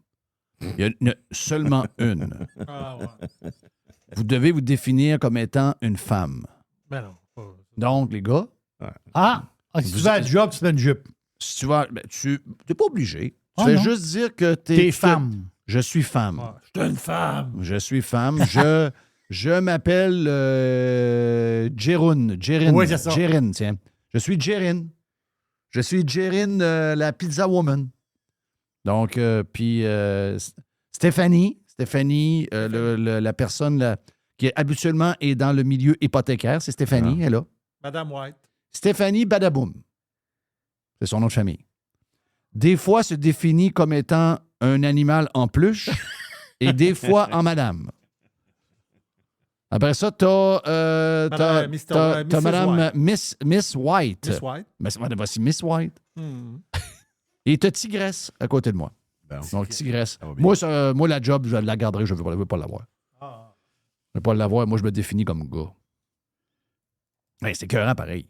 C'est juste, vous devez vous définir. C'est pas, vous devez... Parce que moi, je pense aux femmes, là. Tu sais, je veux dire, c'est cave, là. Tu sais, vous devez être une femme. Ça n'a pas de bon sens. Non, t'es pas une femme. Tu te définis comme une femme. Premièrement, là, ça devrait être la personne, peu importe, là. C'est un gars, c'est une fille, c'est un mélange des deux. C'est qui le meilleur? Ça devrait... Le meilleur va avoir la job. Ou la meilleure va avoir la job. Ah, meilleur. Là, c'est pas ça. Là. C'est ça. Là, c'est... Vous devez être une femme. Non, vous ne devez pas être une femme. Vous devez vous définir comme une femme. Non, c'est une joke, là. C'est un pays qui mérite de disparaître. C'est une place qui mérite de s'éteindre. Place de cave. Mais non, si tu es le gestionnaire de ça, tu dis baisse tes culottes, moi te le dire, c'est un gars ou une fille. Ben oui. Mais je me définis comme une fille. Ah, Oui. ouais, pas sûr de ça, moi. Là, maintenant, c'est le temps du test physique. C'est le docteur qui va décider. Comme le gars à la station d'essence. Là. Ça, c'est bizarre, ça. Un bonhomme qui va tanker, Ah oui. il enlève le gun du... Et là, il se rentre le gun dans le derrière. Oui. Ben, Il se rentre le dessus. le professeur de l'UQAM dans Le Devoir ce matin te dirait que c'est une forme de pétro-masculinité. Oui, il y a le fait de l'air à l'air. là. C'est du pétrole musculinité. Ouais, oh oui, les hommes se définissent avec le pétrole. Ben lui, c'est assez clair. Lui, il se Mais rentre. ça, c'est une affaire, là. Il se crosse en même temps. Oui. Ben, il aime le pétrole. Oui, Non, ça va c'est pas, très... Ça le stimule, le pétrole. Ça stimule. Voyons donc. Ça me penser à votre série un peu, cette affaire-là. Là. Ah, c'est la même patente. Non, c'est la même affaire. C'est quoi ta série déjà? C'est le petit reine. Le petit reine. Ben, le gars sauté, c'est pas mal ça qu'il fait. Là. Il Ouais. est très louche. Non, c'est une série insupportable. Jeff, écoute pas ça. Mais je n'écoute pas. C'est juste que ma blonde l'écoute, je suis en train de lire, je fais des affaires, je fais plein d'affaires. À un moment donné, elle se tourne, puis je suis en train de me... Ben, tu sais là, ben, j'écoute ta série. Ben là. oui. Et on vient malade dans la tête demain. C'est quoi, patente? Mais non, je faisais pas ça. Je lisais. C'est une série insupportable. Insupportable. C'est pour les... On peut bien être fucké. On est fucké, là. Une dernière vite, Jerry. Juste finir mon Ford, juste vite. Oui. C'est que Ford qui perd 100 000 $ par véhicule. Là, Mais ça a l'air que c'est même plus que ça, même. Bon, c'est ça, là. Il commande plus de batterie. Ouais, puis là, pour l'instant, il ne commande plus de batterie. Parce que Ford là, veut mettre sur le marché en 2026 une petite auto électrique à 25 000 $. C'est ça le but. Mais d'ici ce temps-là, il ne commandera plus ben de batterie. Non. Mais c'est un peu, là. Mais il semblerait qu'il y a une nouvelle batterie. Nous autres, on s'en va là-dedans pas mal. Adrien Pouliot écrivait cette semaine qu'il y a une nouvelle batterie qui est en train de se développer, que tout ce qu'on est en train de faire, ça ne marchera plus bien. Arrête. Ben oui. Christophe, qu'on est pas bon. Non, on n'est pas bon. Non, on n'est pas bon. Ben là, c'est fait du gaban, vous décidez ça, fait du gaban. Mon nom, c'est fait du gaban, puis je parle de même, j'ai le gros joueur. Puis je fais peur au monde. Ouais, qu'est-ce que tu veux, toi? Moi, je fais du gaban. Incroyable. Mais, juste te dire que la patente de la Chine, là, avec Biden, là, China. tu l'as vu un matin, là, qui s'est annoncé? Là? Oui, là, un peu, c'est pas une surtaxe ordinaire, là. Ben, c'est que, mettons qu'un char, la Chine dit, je veux vendre le char 10 000, ben, vous allez le payer 20 000. C'est ça. Si le char chinois électrique vaut 40, c'est 80. Exact. Ça, je trouve ça malade en jouant le vert. Je sais que beaucoup de monde aime ça. Je sais que je suis probablement tout seul dans mon cas. Je sais, puis, et je n'aime pas la Chine. J'aime pas beaucoup la Chine, je peux vous le dire. J'aime pas la Chine. J'aime vraiment pas la Chine. Est-ce que la Chine j'aime peut faire pas. pareil avec nos affaires? Oh, ils le font déjà. Ils le font déjà? Oui, ils le font déjà, mais à plus petite mesure. On a plus besoin de la Chine qu'ils ont besoin de nous autres. Eux, ils ont besoin de notre cash. Ils veulent pas avoir nos bebelles. Quoi que de temps en temps, parce qu'ils les copient, nous autres, nos bebelles. Donc, ils volent les secrets industriels puis ils les copient. Sauf que les histoires de... Je sais que ça fait plaisir. Les syndicats aiment ça. Les travailleurs aiment ça. Mais savez-vous quoi? C'est la raison pourquoi tout devient cher. C'est qu'il y a du protectionnisme. Et le protectionnisme, ceux qui finissent par le payer, c'est les travailleurs eux-mêmes qu'on pense protéger. Donc, au lieu d'avoir des voitures électriques à 20 000 $, puis que ça va pousser Ford, Tesla, GM, Volkswagen, Honda à offrir des voitures électriques moins chères pour concurrencer la Chine, on aime mieux interdire à la Chine d'importer leurs voitures pour protéger notre industrie et ultimement, les gens payent leur char électrique 60 000 $. Est-ce que vous trouvez que c'est une bonne idée? Non. Moi, je pense. Moi, j'aime le libre concurrence, j'aime le libre marché, incluant celui de mes ennemis. La Chine nous a permis d'avoir les standards de vie que nous avons en Amérique du Nord depuis les 30 dernières années. Si on n'avait pas eu la Chine, rappelez-vous ce qu'on payait dans les années 80, une paire de jeans c'était 75 $. Si on n'avait pas eu les pays d'Asie, on serait en ce moment pauvre comme job. C'est l'Asie qui nous a permis d'avoir le train de vie qu'on a. Mais on doit l'appliquer pas juste à la guenille, pas juste aux ustensiles de plastique, pas juste à des affaires qu'on aime bien. Il faut l'appliquer aussi à quelque chose comme les chars. Il n'y a pas d'industrie qui devrait être épargnée contre la compétition mondiale. Tu t'ajustes ou tu crèves. C'est juste ça. Mais je sais que c'est pas populaire. Mon opinion n'est pas populaire. Je suis conscient de ça. Je suis conscient de ça, mais je serais hypocrite de vous dire mais le ça, contraire. c'est une politique que Trump pourrait faire. Oh oui, c'est très Trump. D'ailleurs, il le fait parce qu'il sait que c'est Trump qui va faire ça. C'est très Trump comme c'est du protectionnisme. Là. Ça, les gens, habituellement, les gens comme nous, on n'est pas des protectionnistes. Mais quand tu travailles, tu sais, tu dis « Ah, moi, je suis un gars de droite, chez moi, il va voter Poilievre. » Puis là, tu travailles en train de monter des chars dans une usine en Ontario pour Honda, puis c'est des chars électriques. Puis arrive un concurrent chinois qui fait le même char que toi à 20 000 $ de moins. Là, ton principe de droite vient de prendre le bord. OK, voilà pour la boîte, mon ami Jerry. Mais on a plus de boîtes dans le Prime. Si vous voulez vous joindre à nous autres, allez vous inscrire sur radiopirate.com. Je pense qu'il y a un bout gratuit, là, un genre de promotion gratuite. Donc, puis Stéphane Bruyère va être avec nous autres. Steph, t'es salué, mon ami. Bon, ce que je voulais dire, c'est que dans la boîte extensionnée, entre autres, à un moment donné, on parle du russe qui est sa poudre. La poudre. P-O-U-D, poudre. Mais sa poudre. Donc, lui, ça brasse pas mal. Il est en train probablement de scraper l'après-saison de l'Avalanche que plusieurs voyaient pour gagner la Coupe Stanley. Ils ont perdu hier contre Dallas. Donc, plus de détails là-dessus, on genre de plein d'affaires dans la boîte extensionnée de Jerry sur la version Prime. Mon nom est Jeff Fillion. Voilà pour aujourd'hui. Merci à Régent Tremblay. Merci à toute la gang, notre producteur, Mr. White, qui fait des miracles. Et Tigre, ben, c'est un chien qui prétend être un tigre. Donc, il est à la mode. On s'en parle demain. C'est-tu demain qu'on lance le week-end? Non, demain, on boursicote. Demain, on boursicote. On boursicote oui, demain. stock, Yes, demain. see ya. Radiopirate.com. Radiopirate.com.